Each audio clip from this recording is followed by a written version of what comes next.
नमस्कार साधकों। कर्मयोग क्या है? क्या केवल बिना फल की चिंता किए कर्म करने वाला व्यक्ति ही कर्मयोगी कहलाता है? क्या कर्मयोग के मार्ग पर चलकर मोक्ष की प्राप्ति संभव है? भगवान कृष्ण ने कुरुक्षेत्र के युद्ध भूमि में अर्जुन को कर्मयोग, ज्ञान योग और भक्ति योग का उपदेश दिया था। उन्होंने कहा, हे अर्जुन, तुम्हारा अधिकार केवल कर्म करने में है, उसके फल में कभी नहीं। इसलिए तुम कर्मफल के हेतु मत बनो और न ही अकर्मण्यता यानी कर्म न करने में आसक्त हो। युद्ध भूमि में अर्जुन भावनाओं में बहकर युद्ध से निकलने वाला था। इसलिए भगवान कृष्ण ने अर्जुन के लिए युद्ध की आवश्यकता बताई जो उसका कर्म है, और यह भी कहा कि तुम केवल युद्ध करो, हारने या जीतने, पाने या खोने, जीवित रहने या मरने से ऊपर उठो और अपना कर्तव्य करो जो कि केवल युद्ध करना मात्र है, उस समय हारना या जितना भी नहीं। साधकों, यह बात सुनने में सरल लगती है, पर इसे समझना और अपने जीवन में उतारना ज्यादातर लोगों के लिए अत्यंत कठिन है। ज्यादातर सामान्य लोग जो योगी नहीं हैं, कर्म करते हैं, लेकिन उनके कर्म अक्सर स्वार्थ, अहंकार और इच्छाओं से बंधे होते हैं। जब हम फल और परिमाण की आशा से कर्म में लगे होते हैं तो हम स्वयं को बंधन में जकड़ लेते हैं, जो आत्मा की पवित्रता से वियोग का कारण बनता है। जो जीव है उनके सारे कर्म किसी न किसी निजी लाभ या स्वार्थ के लिए होते हैं। वे स्वयं को हमेशा पूर्ण करना चाहते हैं। जैसे यदि किसी को खाने का बहुत शौक है और वह खाली बैठा है तो वह कुछ न कुछ पकाने में लग जाता है। यह उसकी इच्छा है जो उसे कर्म की ओर प्रेरित करती है। इसी प्रकार हम कोई भी कार्य इसलिए करते हैं क्योंकि हमें उसके परिणाम की अपेक्षा होती है, लेकिन जब ऐसा करते हैं तो चेतना जो निस्वार्थ और पवित्र है, स्वार्थ, अहंकार की परतों में ढक जाती है। जैसे एक शांत झील का पानी स्वच्छ और निर्मल होता है, लेकिन अगर उसमें कोई व्यक्ति कूद पड़े तो पानी गंदा हो जाता है और उसका वास्तविक स्वरूप बदल जाता है। उसी प्रकार चेतना का मूल स्वभाव भी निस्वार्थ और शुद्ध होता है। वह अकर्ता है, लेकिन जब स्वार्थ, अहंकार और इंद्रिय तृप्ति की लालसा उस पर हावी हो जाता है तो वह मलिन हो जाता है, जो योग की सिद्धि के विपरीत दिशा में ले जाता। कर्ता भाव यानी मैं करता हूं, यह मान्यता, यह वह भावना है जो हमें यह विश्वास दिलाती है कि हम स्वयं करता हैं। यह सोच जीव को कर्म के बंधन में बांध देती है, लेकिन वास्तव में जीवों का स्वरूप यानी कि चेतना करता नहीं है, बल्कि भौतिक शरीर करता है, जो जीव का स्वरूप नहीं है। साधकों, जैसे कोई व्यक्ति किसी यंत्र पर सवार होकर उसे नियंत्रित करता है, वह उस यंत्र के माध्यम से ऐसे ऐसे कार्य करता है जो बिना यंत्र के असंभव होते हैं। उस स्थिति में कर्ता वह व्यक्ति नहीं, बल्कि वह यंत्र होता है जो कार्य को संपन्न करता है। उसी प्रकार संसार में जो भी कार्य होते हैं वे हमारे शरीर और उसकी ऊर्जा से होते हैं, न कि चेतना से। वह पवित्रता तो बस साक्षी है, वह केवल दृष्टा है। वह न तो कुछ करता है और न ही किसी फल की आकांक्षा में है। अगर यंत्र पर सवार व्यक्ति अपनी पहचान भूल जाए और स्वयं को यंत्र ही मान ले तो वह स्वयं को कभी यंत्र से अलग कर नहीं पाएगा और स्वयं को उस यंत्र बंधनों में बांध लेगा। उसी प्रकार यदि साधक अपने वास्तविक स्वरूप को भूलकर स्वयं को शरीर, इंद्रियां और मन मान लेता है तो वह कर्मों के जाल में फंस जाता है। चेतना के वास्तविक स्वरूप को बदल देगा।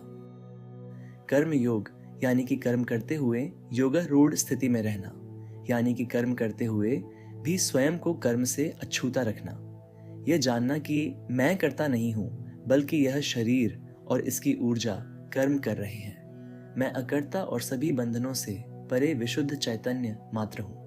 जब साधक इसका साक्षात्कार कर लेता है तब वह कर्म करते हुए भी बंधनों से मुक्त रहता है, यानी वह कर्मयोगी होता है जो कर्म को मुक्ति तक का साधन बना लेता है। कर्मयोग हमें यह सिखाता है कि कर्म से भागना नहीं है, बल्कि कर्म में रहते हुए भी उससे निर्लिप्त रहना है। यह योग का वह उच्चतम स्वरूप है जिसमें साधक कर्म करते हुए भी मोक्ष की ओर ही बढ़ता है। कर्म करना हमारे जीवन का स्वभाव है, उससे हम बच नहीं सकते। हर व्यक्ति, हर जीव इस संसार में कर्म से बंधा होता है, लेकिन वह कर्मयोगी कर्म करते हुए भी चेतना के वास्तविक स्वरूप में स्थित रहता है, जो नित्य शांति देता है। कर्म करते हुए वे उसके बंधन में न बंधे, यही कर्मयोग का मर्म है। कर्मयोग का अभ्यास हमें आत्मा के निस्वार्थ और शुद्ध स्वरूप की ओर ले जाता है, जहां मोक्ष है। पुराने समय की बात है, एक संत अपने शिष्यों के साथ एक आश्रम में रहते थे। वह अपने ज्ञान और साधना के लिए प्रसिद्ध थे। एक दिन उनके पास एक व्यापारी आया जो अपने जीवन में बहुत परेशान था। उसने संत से पूछा, गुरुदेव, मैं जीवन में अनेक कर्म करता हूँ, लेकिन शांति मुझे कभी नहीं मिलती। कृपया मुझे कर्मयोग क्या है और इससे शांति पाने का रहस्य समझाइए। संत ने मुस्कुराते हुए कहा, कल तुम मेरे साथ आश्रम के बाग में आना, तुम्हें उत्तर मिल जाएगा। अगले दिन व्यापारी बाग में पहुंचा। संत ने उसे एक बाल्टी दी और कहा, इन सूखे पत्तों को उठाकर उस गड्ढे में डाल दो। व्यापारी ने पूरे मन से पत्तों को उठाना शुरू किया। जब वह गड्ढे के पास पहुंचा तो हवा का एक तेज झोंका आया और कुछ पत्ते वापस बिखर गए। व्यापारी को गुस्सा आया और वह पत्तों को फिर से इकट्ठा करने लगा। जैसे ही वह उन्हें डालने गया, फिर से हवा आई और पत्ते उड़ गए। यह सिलसिला कई बार चला। थक हार कर व्यापारी संत के पास पहुंचा और कहा, गुरुदेव, यह कार्य तो कभी समाप्त ही नहीं होगा। हवा बार बार मेरे परिश्रम को व्यर्थ कर देती है। संत ने शांत स्वर में कहा, यही तो जीवन का सच है। जब तक तुम परिणाम को अपने मन में रखकर कर्म करोगे, तब तक तुम्हें दुख और क्रोध मिलेगा। यदि तुम इन पत्तों को सिर्फ कर्म समझकर उठाते और हवा के उड़ाने पर भी शांत रहते, तो तुम्हें शांति मिलती। ऐसा करते हुए तुम स्वयं को कर्म बंधन के दोषों से मुक्त रखते ही हो और स्वयं को एक योगी भी बनाते हो। संत ने आगे समझाया, कर्म योग का अर्थ है कर्म करते हुए योग अभ्यास करना। जैसे हवा पत्तों को उड़ा रही है, वैसे ही संसार में अनेक शक्तियां हैं जो हमारे कर्मों के परिणामों को प्रभावित करती हैं। अगर हम परिणाम पर अधिकार जताएंगे तो हमें दुख ही मिलेगा। उस संत ने यह भी बताया कि इस संसार में जो पैदा होता है, यह प्रकृति उसे किसी न किसी कर्म से बांध देती है, चाहे वह एक सिद्ध योगी या कोई साधारण जीवात्मा। लेकिन एक कर्म योगी कर्म करते हुए भी उसके परिणाम से अलग होता है। वह कभी नहीं सोचता कि मेरे कर्म का क्या परिणाम होगा, क्या मुझे लाभ होगा या हानि, मेरी समय और ऊर्जा भी व्यर्थ न हो जाए।